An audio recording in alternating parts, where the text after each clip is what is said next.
What's up guys? For today's video, papasyal tayo sa masarap na bukuhan dito sa Batangas. Siyempre dadaan talaga ako rito, hindi ka talaga pwedeng hindi hinto. Kahit yung panahon hindi naman kainitan, talagang titigil at titigil ka para bumili ng buko. Dito sa lugar na to marami nagtitinda ng buko. Ikaw na lang talaga mamimili kung saan masarap na bukuhan.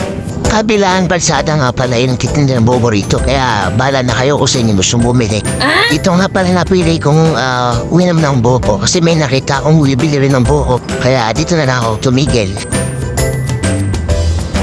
Medyo napasilip pa nga ako sa sambukan kasi medyo masarap din ang buko nila dun.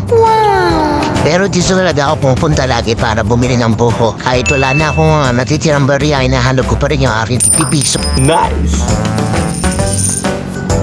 Medyo natagalan niya ako sa paghahanap ng tipipiso ko kasi wala akong makita ng tipipiso for 5, 10, 20. Yung binibili ko nga pala rito ng buko juice is yung tig-20 na para sulit na. Uy, umalis na si Topa. Siguro nga siya na siya sa pinili niya. Pero ako hindi pa rin tapos doon sa paghahanap ng tipipiso. Wala niya taong barya.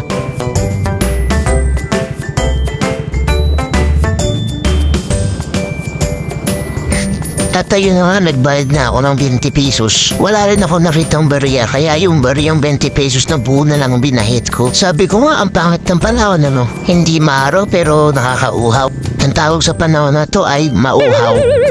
At ayun na nga, inabot na niya sa akin yung buko niya para matikman ko na.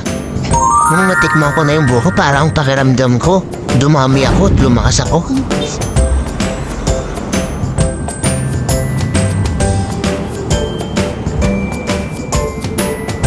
Pabilisin na natin ng konti yung pag-inom ko para matapos na yung aking pag-edit.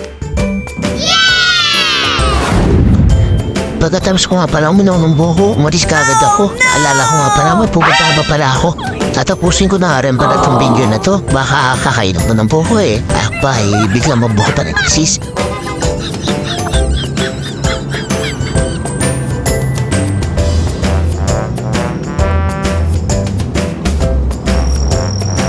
At nagpaalam na ako sa kanya. Ito nga palang sabi niya, bye ma, pero joke lang.